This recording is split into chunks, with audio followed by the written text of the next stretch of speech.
Listo, estamos al aire. Bueno, pues buenos días. Muy bienvenidos a su programa de radio, La Cura por la Palabra, de la Asociación Psicoanalítica de Guadalajara. En esta ocasión, transmitiendo desde nuestra casa, literal, de cada una a través de la plataforma Zoom, porque bueno, nuestra casa también es la Asociación Psicoanalítica de Guadalajara, ¿no? Ante la contingencia actual nos pusimos creativas y con muchas ganas de seguir con el programa lo haremos de esta manera. Busquen nuestra transmisión en vivo todos los martes a las 11 de la mañana en nuestro fanpage de Facebook. Y pues bienvenidos y muchas gracias por acompañarnos. Un placer tenerlos aquí. El día de hoy hablaremos del cuerpo y lo traumático. Y bueno, pues hoy conducen Gael Bosch. ¿Cómo estás, Gael? Muy bien, muchas gracias. Saludos a todos. Patricia Ochoa, ¿cómo estás, Pati? Hola, ¿qué tal? Muy bien, gracias. Bienvenidos a todos. Y de este lado de la pantalla los saluda Paola Lugo. Nuestro invitado especial es el psicoanalista Abel Feinstein, además psiquiatra, miembro de la Asociación Psicoanalítica de Argentina, de la cual ha sido presidente, así como expresidente de FEPAL y actualmente está en el share de comunidad en IPA. Un placer tenerlo aquí con nosotras. ¿Cómo está, doctor Abel? Hola, ¿cómo están? Un gusto estar con ustedes. Un placer hablar con gente de México y muy especialmente de Guadalajara, así que un gusto. Bueno, toda la asociación estamos muy contentos de tenerlo aquí en este programa. Bueno, conforme va pasando el tiempo y este virus sigue formando parte de nuestra vida, vamos transitando de un lado a otro. Parece que seguimos en una montaña rusa. Emociones y pensamientos toman distintas formas y colores. Cada uno desde su trinchera, sus posibilidades y limitaciones, va reacomodando, transformando y adaptándose a esta realidad. A 5 meses de esta casi que eterna cuarentena, seguimos pensando y aprendiendo.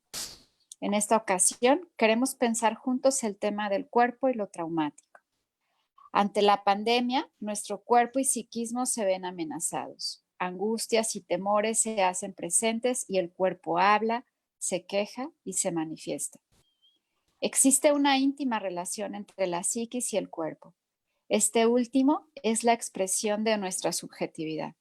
Y sin duda, el cuerpo puede ser afectado y convertirse en un lugar en donde la angustia o la ansiedad se pongan en acción. Ante el encierro, el aislamiento, la quietud, la posibilidad de contagiarse, de morir, entre otras cosas, nos preguntamos qué le pasa al cuerpo. Por nuestros consultorios, ahora en línea, aunque algunos colegas ya lo retomaron presencial, se escuchan historias en donde aparecen las somatizaciones y el cuerpo duele. Desde el otro lado de la pantalla acompañamos a nuestros pacientes. Nuestra mente está unida y nuestros cuerpos separados. Esto en alguna ocasión se lo escuché decir a usted, doctor. Pero sin duda el trabajo analítico está vivo y en marcha. Por otro lado, surgen un par de preguntas. ¿Qué consecuencias tiene la falta del encuentro cuerpo a cuerpo? ¿Será que aún no lo sabemos del todo? Finalmente, sobre el tema de lo traumático, se despierta la duda del efecto de este virus en nuestro psiquismo. Es algo inédito, impactante, sorpresivo, que seguirá pensándose y estudiándose, aunque quedan muchas preguntas abiertas. ¿Este evento podría considerarse como algo traumático? ¿Sí o no? ¿Qué será? Sobre esto y otras cosas hablaremos en nuestro programa. Así que muchas gracias, doctora Abel, y comencemos. No sé si de esto que fui diciendo se le ocurre algo más que usted quiera comentar. Bueno, nuevamente muchas gracias. Es un gusto conversar, como les dije, con ustedes. Me gusta mucho el título del programa, La Cura por la Palabra, porque es como el origen del psicoanálisis, ¿no? O sea, Freud pensó el psicoanálisis como una cura por la palabra. Y me parece que es algo que vale la pena recordarlo, digamos, porque en un momento en el cual, digamos, hay tanto avance farmacológico, hay tanto avance, digamos, de otro tipo de recursos que pueden ser muy útiles, creo que nosotros tenemos que reivindicar la importancia que tiene la palabra para entender lo que le pasa a una persona, para poder curar a esa persona, para poder entender lo que es lo subjetivo de cada uno de nosotros. Y eso no hay remedios no hay drogas que puedan dar cuenta de lo que puede dar cuenta la palabra. Ninguna droga explica, digamos, cómo somos, cómo funcionamos, qué nos hace bien, qué nos hace mal, qué nos angustia, qué nos preocupa, ¿sí? La palabra, digamos, el lenguaje, oírnos, escucharnos, hablar, da cuenta de eso. Y entonces me parece muy feliz, digamos, ya el título de vuestro programa, esto de la cura por la palabra. Como ustedes dijeron, yo le comentaba antes de empezar, yo hace 5 meses que estoy metido en mi departamento, que por suerte es muy cómodo y tiene muchos metros, pero no dejo de estar encerrado hace 5 meses, cosa que no he hecho en más de 70 años de vida. Así que es una experiencia realmente inédita, ¿no? La pregunta que vos hacías, esto de cuáles son los efectos que esto tiene, me parece que es muy importante, porque no podemos saber todavía los efectos. Tenemos algunos indicadores de ciertas consecuencias, como por ejemplo estados de angustia, estados de ansiedad, algunas situaciones de crisis de pánico, algunas somatizaciones, pero son cosas que pasan en muchos otros contextos. Entonces, creo que es importante decir, tenemos que esperar para ver las consecuencias a mediano y largo plazo de esto. Y esto es importante porque lo que vos decías, o lo que ustedes habían pensado como el cuerpo y lo traumático, es muy importante saber diferenciar lo que es para un psicoanalista algo traumático de lo que es para cualquier persona. O sea, para un traumatólogo, si yo me choco con el auto y me rompo la mano, fue traumático porque me rompí la mano. ¿Sí? Ahora, ¿eso quiere decir que para mi mente, para mi subjetividad, digamos, ¿eso fue traumático? No. Puede serlo, pero Sí. es diferente tener un hueso roto que decir que esto fue traumático en mi psiquismo. Y eso es algo que el psicoanálisis nos enseñó, y creo que es algo bastante interesante, es que lo traumático hay que definirlo a posteriori. ¿Sí? No se puede decir, digamos, esto es traumático. Esto puede ser traumático. Esto es potencialmente traumático. Pero tenemos que verlo en el plazo del tiempo. ¿Y cómo sabemos los psicoanalistas que algo es traumático? ¿Sí? Porque rompe el funcionamiento habitual del psiquismo. ¿Sí? Deteriora la forma de funcionar nuestra de cada día. Puede impedir el aprendizaje, puede impedir el trabajo cotidiano, puede enfermarnos, como tú decías, puede enfermarnos en el cuerpo. Entonces, cuando nosotros vemos que esto le pasa a una persona, podemos suponer que algún evento real o fantaseado, cosa que también nos enseñó el psicoanálisis, que no es solo la realidad material de lo que pasa, sino los eventos que a veces imaginamos o que le damos ese sentido, resultaron traumáticos para nosotros, ¿sí? Entonces, creo que tenemos que pensar que esto tiene potencialmente un efecto traumático. Y vos recordabas, yo cité por ahí en una de las charlas que tuve antes, un concepto que acuñó un amigo o colega acá de Buenos Aires, Moti Ben-Yakar, que es lo disruptivo. A mí me parece que es un concepto útil pensar lo disruptivo para diferenciar justamente, a ver, que yo esté encerrado 5 meses en esto de la pandemia cuarentena, es un evento disruptivo en mi vida. Si me hubieran preguntado 10 días antes, yo ni me hubiera imaginado estar en esta situación 5 meses después. Sin embargo, de repente algo fue disruptivo. Que sea traumático o no, vamos a ver el resultado. Y lo traumático, para un psicoanalista, tiene que ver con la capacidad de procesamiento que tenemos de los eventos que imaginamos o nos pasan en la realidad. Entonces, primera digresión, digamos, apuntamos a entender el efecto subjetivo que tiene la palabra para enfermar, para curar, digamos, para dar cuenta de lo que nos pasa, y que en este contexto que podamos estar hablando, como estamos hablando ahora entre nosotros y con la gente que nos está mirando, es una forma de canalizar, de tratar de pensar juntos, a ver si podemos entender algo. Claro, dale, Gael. Sí, Gael. Gracias. Es que, bueno, todo eso me hace pensar en varias cosas. Voy a tratar de acomodarlas. Una de esas es el pensar la cura por la palabra como una palabra con afecto. Eso ligado al cuerpo, ¿no? Ahorita que mencionaba los fármacos, yo pensé cómo a veces el fármaco, puede tener esta consecuencia de desafectivizar la palabra, ¿no? Y bueno, entonces lo iba queriendo unir con la importancia de tener un vínculo afectivo con otros para poder incluso llegar a superar la disrupción o el cambio brusco de un evento y procesarlo de una manera que me dé sentido, no que me dé palabras o frases lógicas, sino un sentido a lo que me está pasando, con ayuda de otro. Estoy totalmente de acuerdo, Gael, te agradezco.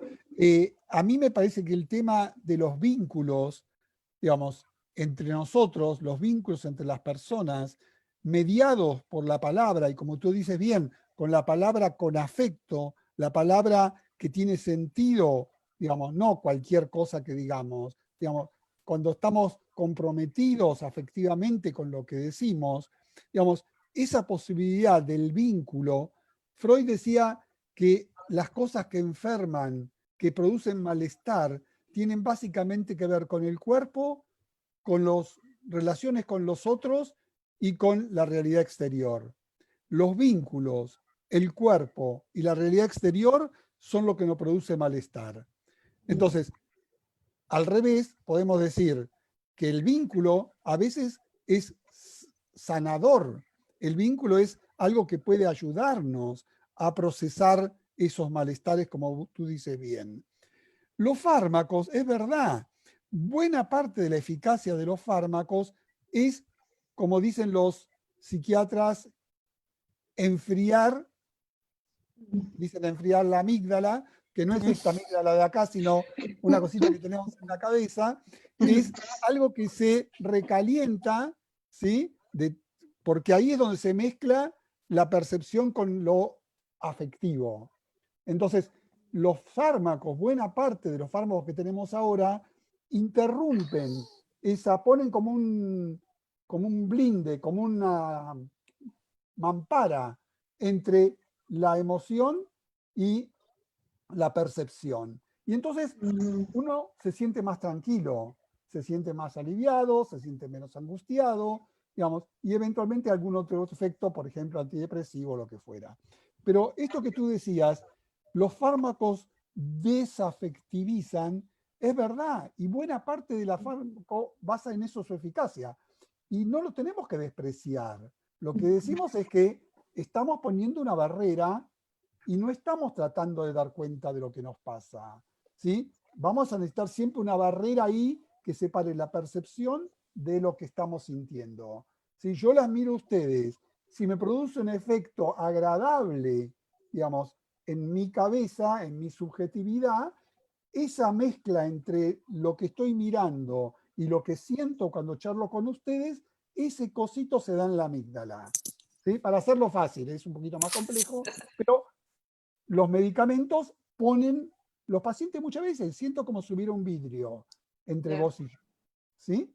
Eso es bueno cuando uno está muy angustiado y ayuda a pensar tranquilo, y es malo si uno piensa que con eso va a solucionar los problemas, porque va a ser siempre con la sensación de un vidrio en el medio. Por eso la importancia, esto de lo de la palabra, y rescato lo que tú decías nuevamente de la importancia de los vínculos. En contextos disruptivos, una de las cosas que está demostrado que produce un efecto sanador son los vínculos. Yo ayer vi una película que se las recomiendo, no sé si tienen la oportunidad de verla ahí, se llama Los niños de Windermere, que es una película que la estrenaron ahora, hace poco, de este año. Es una película que se trata, son historias reales, de una historia real, de cuando fue la Segunda Guerra Mundial, Inglaterra aceptó a 1000 chicos que eran de campos de concentración. Chicos que en principio estaban huérfanos, porque habían matado a sus padres, ¿no? Algunos lo sabían y otros no lo sabían, pero Inglaterra tomó 1000 chicos y los llevó a ser alojados en Inglaterra. Y entonces un centro en un pueblito, que ahora se me escapa, Calgar, algo así, un pueblito de Inglaterra muy simpático, tenía como una especie de, pongamos como si fuera una colonia de vacaciones, que ahí tomaron 300 chicos de estos 1000. ¿Sí? Y te muestra desde que los chicos llegan, la película empieza cuando los chicos llegan, y todo como, imagínense chicos que venían de estar 5 años en un campo de concentración, o en 2, o en 3, y con los padres muertos o que pensaban que estaban muertos, etcétera, etcétera. La importancia de los vínculos con los 3 o 4 personajes de la organización esta, ahí el director y la maestra de pintura, o sea, cómo al principio están totalmente paranoicos y con mucha como reactividad frente a eso, y cómo cuando se empieza a dar un vínculo, digamos, una transferencia, decimos nosotros, digamos, como empezar a ver en ellos algo de sus padres que habían perdido recién, como esta persona, su mamá o su papá, digamos, poder transferir sobre ellos un vínculo que reconstruía algo de eso que habían tenido y que habían perdido, y es muy emotiva la película, es muy para lo que nos hacemos nosotros y lo que nos interesa, como tú dices, de cómo los vínculos pueden, en situaciones tremendas como eran esas, ayudar a que esta gente, y después al final muestran opiniones de los chicos estos, que ahora son señores que tienen 90 años, que vuelven al lugar, tipo un pequeño documental del impacto de lo que fueron, cómo fueron recibidos por esta gente en ese lugar. Así que concuerdo totalmente contigo que los vínculos ayudan a superar lo disruptivo, ¿no? Sí. A veces los vínculos son disruptivos. Esto también es eso importante es bueno. decirlo, ¿no? Digo, Sí, también. porque, Sí. a ver, digo, nosotros trabajamos de eso. O sea, a veces los padres son gente que cumple bien sus funciones y ayudan a estructurar el psiquismo, pero también hay veces que por sus propias patologías es gente muy disruptiva en la estructuración psíquica, en cómo se constituye una personita, ¿no? Y lamentablemente nosotros vemos las consecuencias de esos vínculos disruptivos en nuestros pacientes, ¿no? Y a veces Sí, Pati. podemos hacer algo. Sí, perdón, doctor. Claro, Pati, ¿querías decir algo? Bueno, sí, es que me quedé pensando justo en esto de los vidrios de por medio que ayudan a elaborar las angustias, que puesto en el medicamento es de una manera, pero también es algo que se está viviendo con la situación analítica actual, ¿no? En donde la mayoría de los análisis se están llevando a través de línea, a través de una pantalla, a través de una llamada, donde, como decía Paola en la introducción, el cuerpo queda aparentemente fuera. Y digo aparentemente porque también hemos estado escuchando y trabajando mucho sobre el que el cuerpo está integrado, o sea, no es que quede tan fuera, lo que pasa es que queda limitado, ¿no? No queda tan en contacto con la presencia del otro en ese vínculo que también erotiza el campo analítico, ¿no? Y que es necesario para el trabajo. Y pensaba yo en la escucha que tiene que acompañar a esa palabra analítica, a esa escucha que tiene que también de alguna manera estar en busca del sentido, que tiene que estar en busca del afecto para también hacer eco y poder elaborar en conjunto, ¿no? Y creo que la escucha también va aunada a todo esto que se está atravesando en esta pandemia y en este tratamiento que se está haciendo a través de este vidrio, como actualmente, bueno, nosotros que lo hemos tenido aquí en contacto, que lo hemos tenido aquí presencial en Guadalajara, que ha sido magnífico compartir con usted y que ahora no por eso demerita el que estemos compartiendo a través de esta pantalla con todo este público, ¿no? Que además cabe señalar que es la audiencia en vivo más alta que hemos tenido en el programa en mucho tiempo. Creo que tenemos ahí a muchos escuchando. Por cierto, alguien por ahí, nada más antes de ya regresarle la palabra, doctor, los niños de Windermere preguntaban el nombre de la película, entonces nada más lo repito. Así es. Sí, te agradezco, Patricia. A mí me parece que, digamos, la pantalla es una cosa que se interpone, pero también es algo que nos permite interactuar, ¿sí? Los medicamentos en ese sentido, digamos, impiden ese contacto de la percepción con la emoción. A mí acá me lo obstaculiza, me pone una barrera, pero no me lo impide. A mí me encanta verlas a ustedes, nos reímos juntos, nos divertimos, pensamos, ¿sí? Y tiene un montón de componentes, como tú decías, erótico, pulsional, el placer de vernos, de escucharnos, digamos, de sentirnos pensando estas cosas juntos. El medicamento, todo eso lo bloquea. Si yo me hubiera tomado 1 miligramo de clonazepam, digamos, antes de esta charla, ¿sí? Seguro estaría más tranquilo, pero seguro no tendría la riqueza de lo emocional ligado a esta charla juntos. Y esto es importante que la gente lo entienda. Lo que pasa es que cuando uno está muy angustiado, prefiero que me corten un poquito esa conexión con lo emocional. Pero después, cuando yo estoy un poquito más tranquilo, miren qué lindo que es pasar un rato agradable y nos reímos y pensamos y nos ponemos tristes. Es la vida, ¿sí?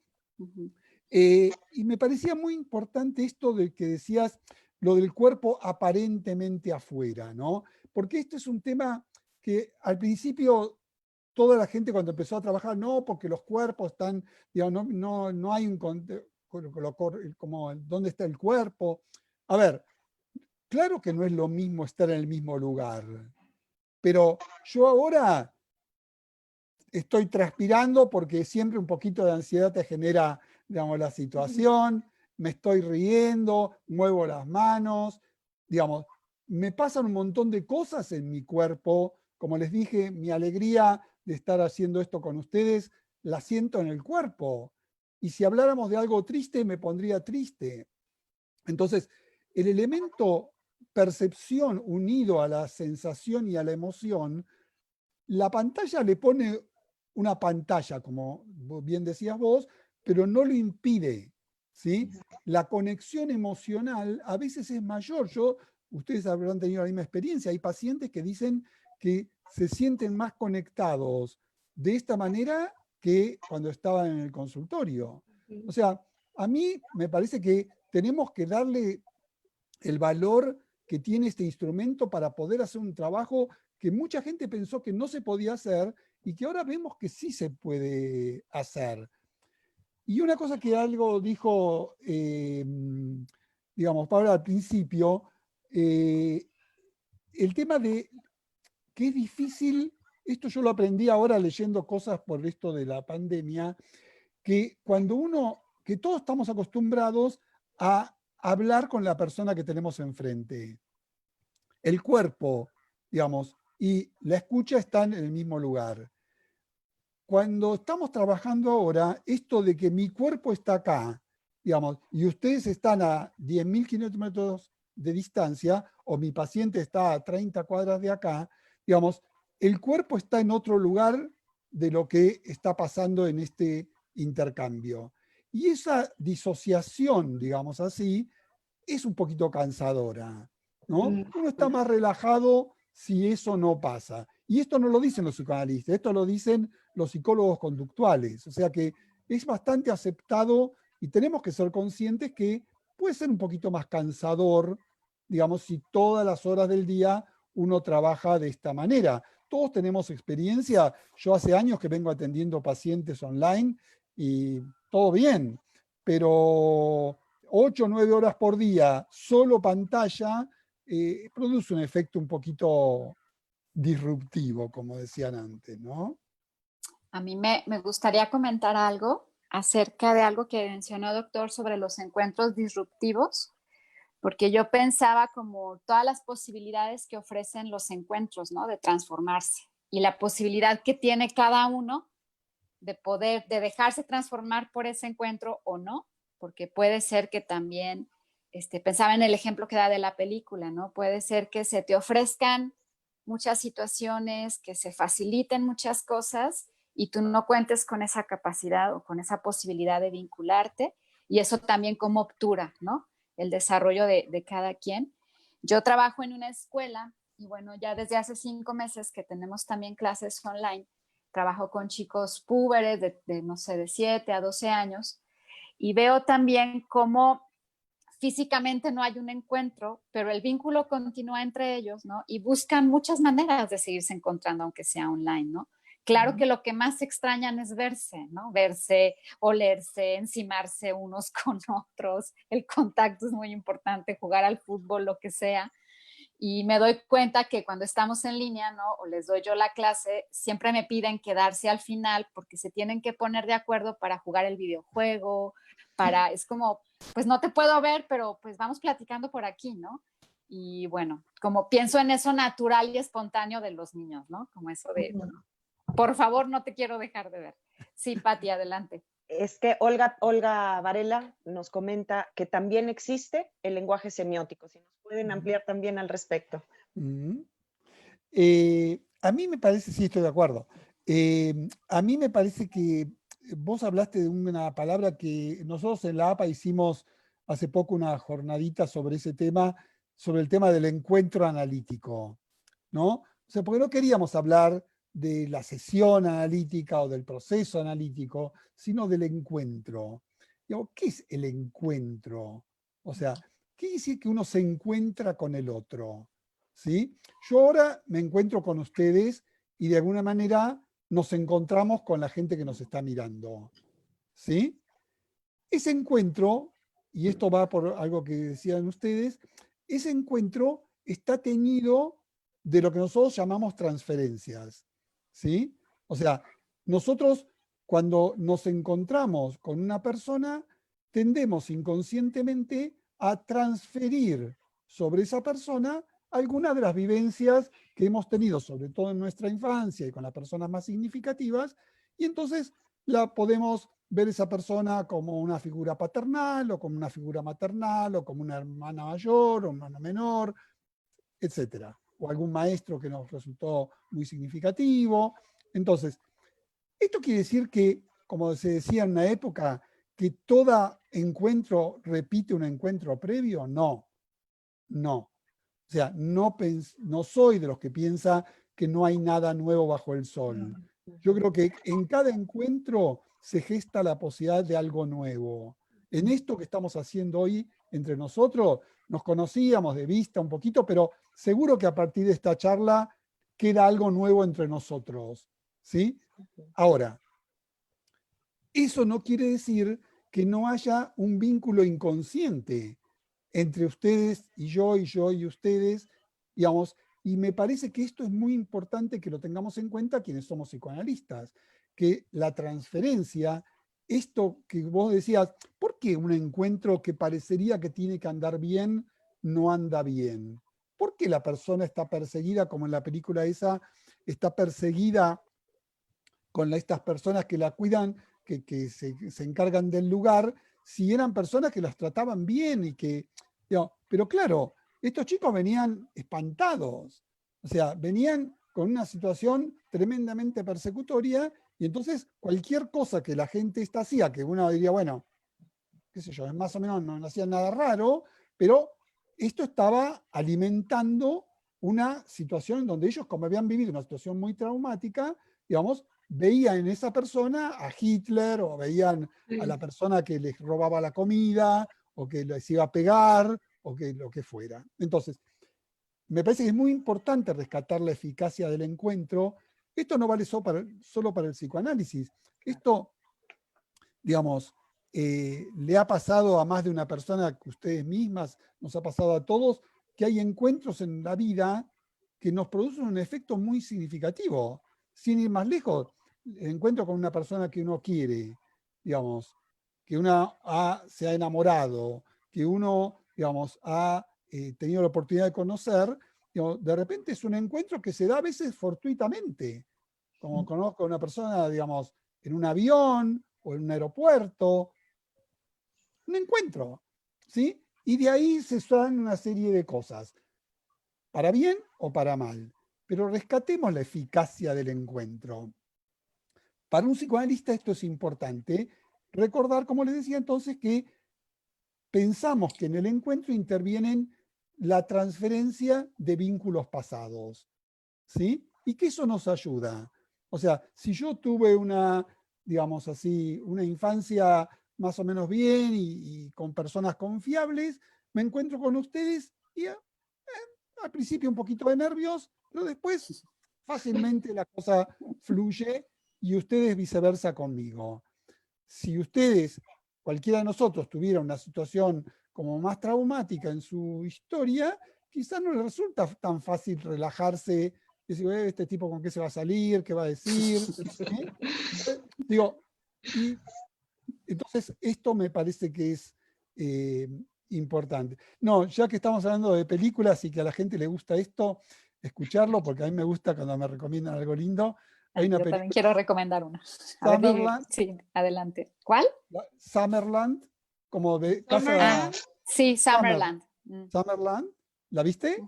No, no. Son películas La he escuchado, pero no la he visto. Sí. Son películas que están ahora, están estrenando ahora, digamos, y también, digamos, es de un chico que es criado en un pueblo así chiquito de Inglaterra durante la Segunda Guerra Mundial, que evacuaban a los chicos de Londres, ahí donde Richard se analizaba con Melanie Klein. ¿Se acuerdan esa, digamos, que Klein analizaba al pequeño Richard bajo las bombas? A muchos chicos los desplazaban a pueblos de fuera de Londres porque Londres la bombardeaban los alemanes. Entonces los mandaban a pueblos y tenían como una familia sustituta donde el chico podía estar como a salvo, ¿no? Entonces, la película es de la relación de un chico con la protagonista. Pero esto va a lo que decíamos antes de la pubertad, ¿no? O sea, por lo de tus pacientes, Paola, digo, lo de tus alumnos, digo, te muestra todo lo que es el cambio de ese chico como niño puber, vamos a decir así, en el contexto de la situación de la guerra, donde el padre era un militar que estaba manejando aviones y la madre, no sé qué hacía ahí en Londres, y que se tiene que separar de los padres y se va al pueblo este. Bueno, no importa, después lo otro, mírenlo. Pero me parece que esa posibilidad, ese vínculo con la chica esta que lo aloja, está teñido de la transferencia, digamos, de este chico con la chica esta que lo aloja y de esta chica con sus padres. Digamos, hay toda una trama inconsciente en ese encuentro aparentemente fortuito, ¿no? Entonces, rescato esto de la importancia del encuentro, ¿no? Le podía haber tocado una casa horrible, digamos, o una experiencia tremenda. A estos chicos tuvieron la suerte que les tocaron lugares amorosos, ¿no? Sí. Sí, Gael, adelante. Ay, gracias. Bueno, me hicieron pensar en una película que me fascina también, que es Mis tardes con Marguerite. ¿No? Muy linda. Mis tardes con Marguerite. Ajá. Y bueno, no se las voy a contar mucho, pero justo habla de un encuentro así espontáneo, muy natural, muy humano, en el que, pues gracias a la disponibilidad de ambos lados, pues hay transformaciones significativas, ¿no? Hasta, pues sí, hablar de una historia personal totalmente diferente a como se veía en un inicio, ¿no? Una historia personal, o sea, a mí de repente o bueno, me da gracia pues pensar en el psicoanálisis como también viajes en el tiempo, porque puedes cambiar tu pasado estando en el presente por la historización que te haces a través de lo que transformas, ¿no? ¿Sí? Entonces, bueno, esa película se me hace hermosa porque sí habla hasta de regresar a la historia de nuestros orígenes, lo que nos contamos de nosotros mismos, pero a través de la transformación por el vínculo afectivo con alguien más. No la vi esa película, me interesa, pero vos lo describías y sonaba como a psicoanalizarse, ¿no? Sí. Hay una expresión bastante que me gusta mucho de Willy Baranger, de hace muchos años, que es un psicoanalista argentino, que decía, uno se enferma por historias y se cura por historias, ¿no? O sea, digo, como que nos pasan cosas que uno las va entendiendo de una manera y cuando la historia la puede ir cambiando y viendo la cosa de otra perspectiva, digamos, eso tiene otro sentido, cambia el sentido a través del vínculo que establece con el psicoanalista, ¿no? Por eso es tan importante ese encuentro de dos subjetividades. Digamos, en una época se pensaba que hay una sola subjetividad en juego, que era del paciente, y el psicoanalista no tiene que ser lo más objetivo posible. Y eso es imposible. O sea, hoy en día sabemos que lo que favorece es el encuentro de dos subjetividades, a veces para bien y a veces para mal. Sí. Lamentablemente, ¿no? Inevitable. Y a veces uno no se da cuenta de entrada. Sí, Paola. Bueno, pues voy a hacer una pequeña pausa para dar un comercial. Entonces, bueno, les informamos que en la Asociación Psicoanalítica de Guadalajara contamos con la clínica José Sayago, que se encuentra en la calle Paseo de la Arboleda 632, en la colonia Jardines del Bosque. La clínica ofrece tratamiento de psicoterapia con enfoque psicoanalítico a muy bajo costo. Por situación de la pandemia, la clínica está ofreciendo 4 sesiones gratuitas a todas aquellas personas que necesiten de manera urgente apoyo ante la situación actual. Entendemos que el estrés, la incertidumbre, la ansiedad, entre otras cosas, pueden generar crisis y los terapeutas de la clínica pueden intervenir en estas situaciones. Si requieren de este servicio, pueden comunicarse al siguiente teléfono 33 11 30 93 70 con la secretaria Carmen. Este servicio también está pensado para todo el personal que trabaja en el sector salud, doctores, enfermeras, psicólogos. Sabemos que son momentos difíciles en donde se requiere de apoyo y contención. Es por ello que creemos que un espacio terapéutico abona a que todo esto se transite de una mejor manera. Y también tenemos como invitaciones del mes de la Asociación Psicoanalítica de Guadalajara. Los invitamos este miércoles a escuchar el conversatorio de Olga Varela y Ruth Axelrod sobre infidelidad. Se transmitirá por Facebook Live, como les decía, este miércoles 19, mañana a las 8:30 hora México Centro, y es gratuito y bueno, se transmite por www.facebook.com/infidelidad.com.mx/live. Y bueno, esos son los comerciales. Muchas gracias. Continuemos, chicas. Por ahí a ver qué más se les va ocurriendo. Sí, Pati. Sí, bueno, yo estoy muy contenta con todo lo que hemos hablado, pero también ahorita no sé si es dar un giro muy fuerte, pero se me ocurre meternos más al problema o a la problemática del cuerpo desde otras situaciones que yo creo han estado pasando, ¿no? La semana pasada tuvimos con un neurocientífico hablar de adicciones y se ha visto que en la pandemia el incremento de adicciones ha subido, ¿no? Alcohol, drogas, pero también, por ejemplo, el comer compulsivo, sexualidad se ha incrementado en algunos casos o incluso se ha inhibido por completo, ¿no? El cuerpo de alguna manera también ha tramitado un juego bastante escabroso, ¿no? Que también en otras circunstancias sabemos que sucede, pero quizá lo generalizado de la situación ha hecho que se haga un énfasis o un subrayado al respecto. Y bueno, me gustaría escuchar Sí, claro. al doctor. Primero, un pequeño comentario respecto del comercial que tú leías, Paola. Me parece que es muy importante esta oferta que hacen las sociedades psicoanalíticas de poder ayudar a la gente en forma gratuita, digamos, en este contexto de epidemia y de pandemia y de cuarentena, porque hay un prejuicio muchas veces en la gente en general de que el psicoanálisis es algo muy largo, muy caro, que es para poca gente. Y entonces creo que este tipo de intervenciones, que bueno, lamentablemente tenemos que pasar por esto, pero en otros casos ha sido por otras razones, muestra que un psicoanalista puede ser útil por 1, 2, 3, 4 encuentros con un psicoanalista pueden ser muy pueden ayudar mucho a una persona, ¿sí? Ujú. Por ahí hay una cita de Freud que decía que la interpretación de un lapsus, no sé cómo lapsus le dicen ustedes también, Ajá, sí. Sí. como de una equivocación.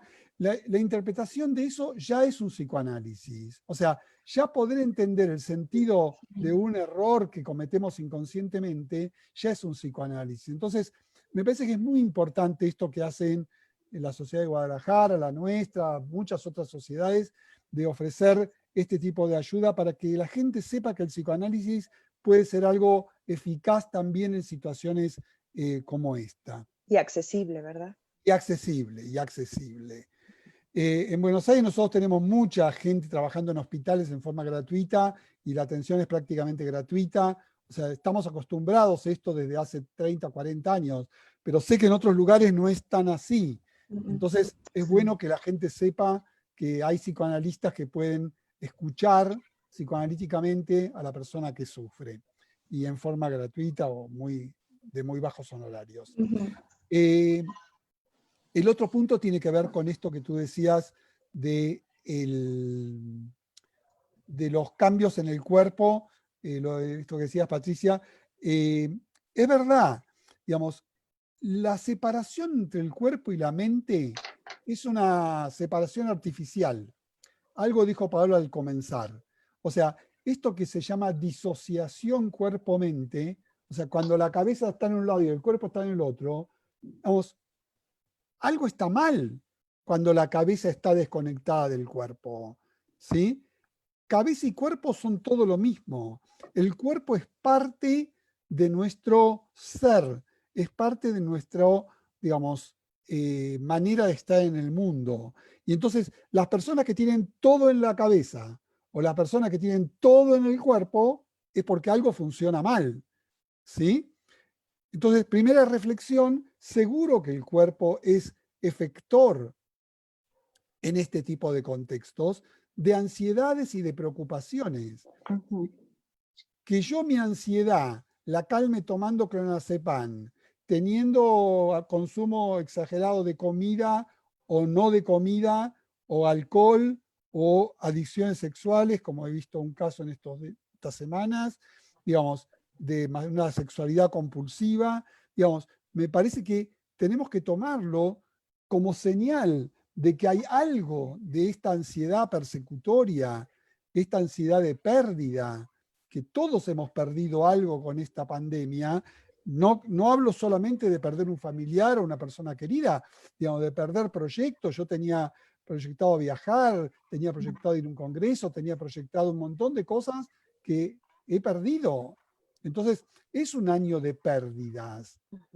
Ahora, esa posibilidad, digamos así, que tiene el cuerpo de ser efector de ese malestar, es muy fácil de ver cuando uno ve en las criaturas, que es algo que toda la gente debe saber, que los papás se van de viaje y los chicos se enferman, tienen gripe, otitis, les subió la temperatura, digamos, como es muy común ver que los chicos tienen pequeñas infecciones en situaciones de separación de los papás por H o por B. Ni que hablar cuando esto es más serio, ¿sí? Pero es una separación de un viaje de los papás, una cosa sencilla, ¿sí? ¿Eso por qué? Porque es una situación disruptiva, como decíamos al principio, que los papás no estén, y que lo que nosotros hacemos habitualmente, y esto es algo que nos enseñó el psicoanálisis, cuando nosotros tenemos una percepción, cuando yo veo esta pantalla donde estamos los cuatro ahora aquí, digamos, esto entra en mi mente a través de mis ojos, ¿sí? Yo tengo un registro, como eran las viejas cámaras fotográficas, que había un rollo que se impresionaba cuando tú disparabas la cámara, ¿sí? Esto hacía un cambio, entraba la luz en el rollo y cambiaba el rollo. Nuestra cabeza funciona muy parecido. Nosotros percibimos, algo nos toca en algún lugar que no vamos a explicar ahora, y a partir de ese momento lo que nosotros hacemos es tratar de representarnos qué es lo que vimos, ¿sí? Esto es una impresión sensorial. Yo miro, es una impresión sensorial, pero no me represento. Ahora yo digo, no, claro, son las chicas de Guadalajara, estamos acá, digamos, me encanta ver que se sonríen, tenemos un clima agradable. Todo eso me estoy representando la percepción visual. Con la misma percepción yo podría representarme otra cosa, ver en ustedes, digamos, alguna figura muy persecutoria. Dependerá de ustedes, pero también va a depender de mí cómo me represento yo esto. Ahora, ¿qué pasa?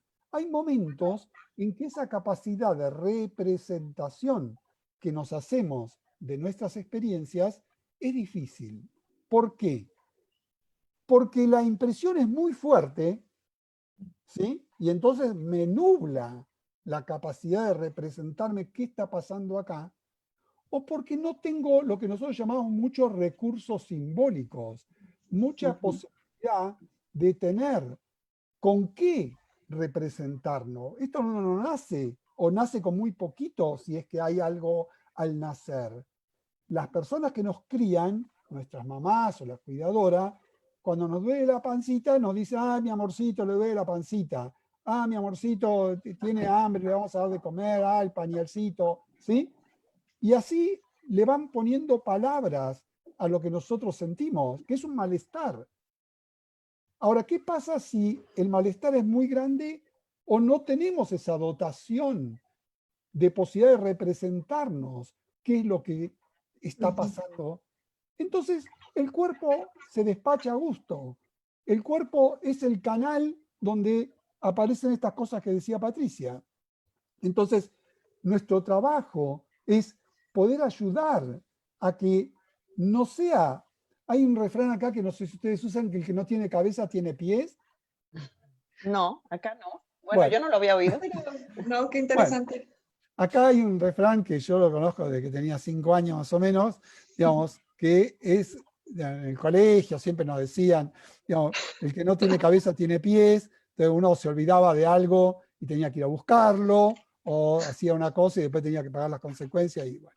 Entonces, esto viene a colación de esto de que el que no tiene cabeza tiene cuerpo, ¿sí? Y entonces el cuerpo habla por la cabeza y tiene que hacer algo. El cuerpo lo que hace es que descarga esa cantidad de estímulo y lo descarga como puede. En los chicos se ve más la descarga en pequeñas infecciones. En los adolescentes se ve más lo que se llama descarga en la acción, ¿sí? No es que se enferman tanto, aunque hay bastantes enfermedades que aparecen más en la adolescencia, pubertad, adolescencia, porque es un momento de mucho cambio y que a veces no hay mucha posibilidad de representarse ese cambio. Parecería que eso puede tener algo que ver con esto de enfermarse. Pero los adolescentes descargan básicamente en la acción. Y entonces hacen lío, digamos, hacen protestas a veces hasta incluso un poco violentas. Esto que tú decías, que arreglan se quedan después de la clase, Paola, los chicos quieren arreglar para jugar, ¿sí? Y si bien la computadora no es el mejor lugar para descargar, los chicos, el otro día veía a un chico, viste, matando ahí a enemigos en la computadora a trochimochi, ¿no? Entonces, esa descarga en la acción o en el cuerpo a través de la enfermedad es algo que permite, digamos, que está permitido por esa dificultad de procesamiento simbólico. Nosotros llamamos procesamiento simbólico a poder dar cuenta de lo que nos pasa. Estoy asustado, tengo miedo de enfermarme, tengo miedo que mis abuelos se enfermen si los voy a ver, ¿sí? Estoy harto y me quiero ver con mis amigos, ¿sí? Me pasan cosas. Si yo no puedo representarme lo que me pasa, de alguna manera, el cuerpo canaliza esas cosas y una de las consecuencias son estas que tú decías, Patricia, que va a depender mucho ya de cuestiones individuales. Hay gente que va a descargar más en la acción, hay gente que va a descargar más en conductas compulsivas, que es una forma de descargar en la acción. Digamos, hay gente que va a descargar más en la enfermedad. Pero bueno, nuestro trabajo es poder escuchar, poder ayudar a historizar, como decía Gael, digamos, a ver otra perspectiva de lo que uno va sintiendo y eventualmente hacer lo que hacen las madres, que es prestar representaciones, prestar, digamos, Badaraco, que es un psicoanalista argentino, maestro de muchos de nosotros, decía recursos yoicos, ¿sí? O sea, uno le presta su yo al paciente. ¿No será que está un poco asustado? ¿Sí? ¿Eso qué es?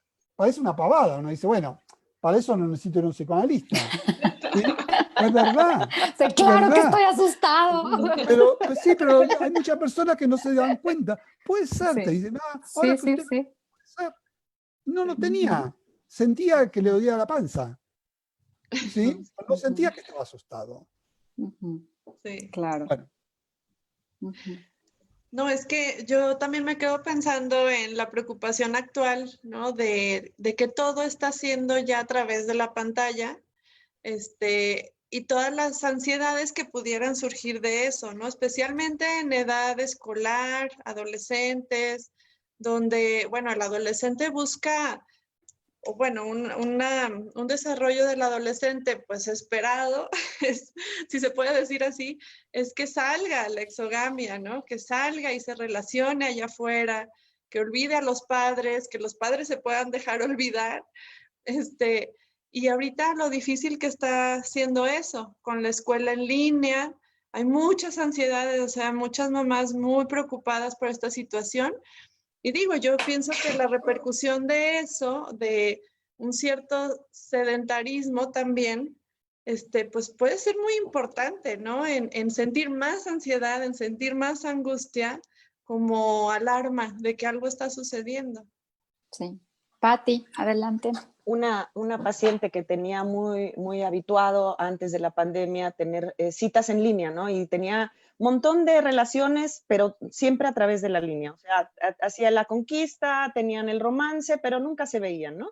Y ella se enojaba, decía, bueno, es que yo no quiero quedarme solo en línea, yo quiero que tarde que temprano podamos pasar a conocernos, a vernos, a tomar el café, ¿no? Después de la pandemia pasó que ahora dice, es que ahora solo puede ser en línea. Entonces, ¿cómo? ¿No? Y es como algo que le irrumpe y que le afecta porque dice, antes tenía la imposibilidad del otro, ahora tengo la imposibilidad de la realidad. Entonces, a mí me parece muy interesante también. Sí, sí. Algo que antes era costumbre, ahora es algo que irrumpe, ¿no? Regresando a lo irruptivo. Sí, sí, sí.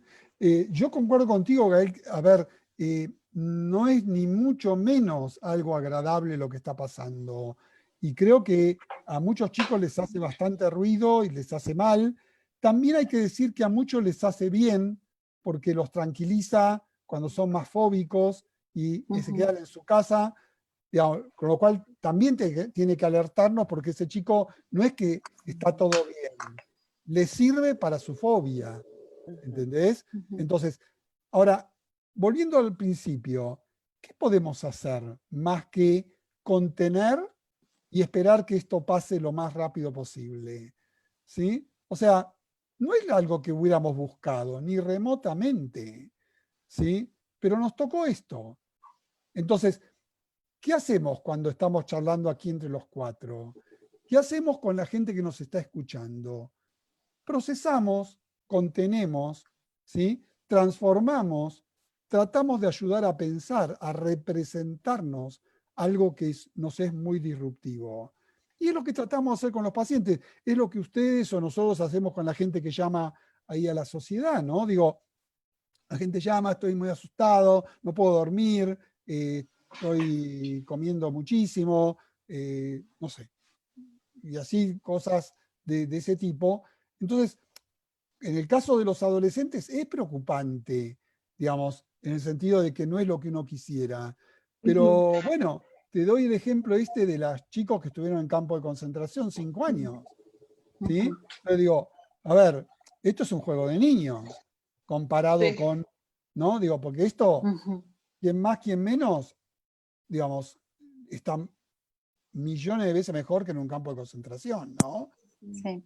Pati, adelante. Ese lugar donde al menos puedan expresar su enojo ya es ventaja, ¿no? Y sí, Que y puedan sí, decir lo encabronados que están, porque así me lo han podido expresar, ¿no? De totalmente. tener que estar encerrados con mamá, con papá, con los hermanos, que ya se hartan, que no se aguantan, que ellos lo que querían era lo de afuera y no lo de adentro, y que al Y menos lo ayudar, puedan decir.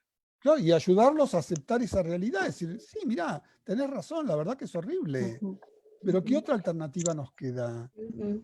¿Qué? ujú. ¿Torturar a tu hermana, torturar a tu papá, a tu mamá, hinchar todo el día? Claro Sí, que está feo.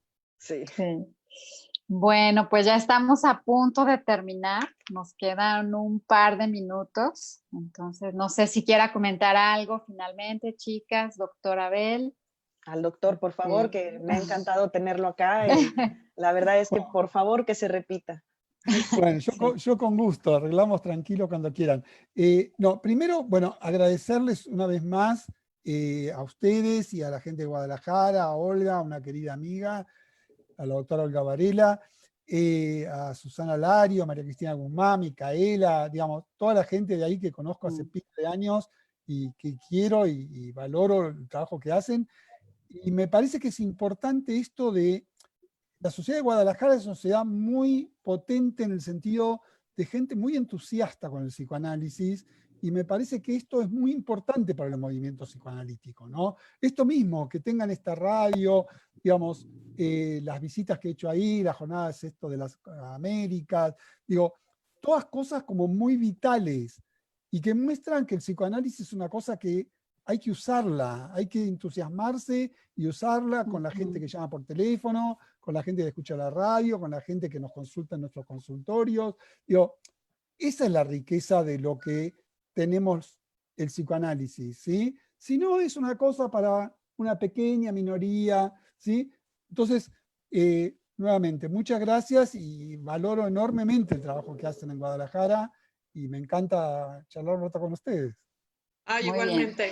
Muchísimas Muchas gracias. gracias. Sí, voy a despedir el programa. Gael va a dejar de transmitir en vivo, pero le pedimos que si después se queda un minutito para Claro, despedirnos otra por vez. supuesto, por Bueno. supuesto. Bueno, recuerden que pueden visitar la página de Facebook de la Asociación Psicoanalítica de Guadalajara, en donde se enterarán de los eventos que tenemos día a día. También pueden visitar nuestra página de Facebook, La Cura por la Palabra. Ahí pueden ver nuestros programas, nos pueden transmitir dudas, preguntas por inbox. Y también pueden encontrar el podcast en Mixcloud y ver de nuevo el programa en nuestro canal de YouTube. Pueden suscribirse y por ahí postear los programas. Gracias a los que nos siguen por Twitter. Nuestro Twitter es @cura, letra X, palabra, y el de la APG, @APG_online. Agradecemos profundamente a toda la mesa directiva de APG que ha hecho posible este proyecto y estamos muy contentas de hacer el programa en las instalaciones y ahora, bueno, por Zoom. Un fuerte abrazo a todos los que nos ven y escuchan y los esperamos con gusto el siguiente martes. Hasta luego, Gael. Hasta luego, Pati. Adiós, Un gusto. gracias. Hasta luego, gracias. Hasta luego, doctor. Gracias, Muchísimas doctor. gracias por Chao, estar chao. acá.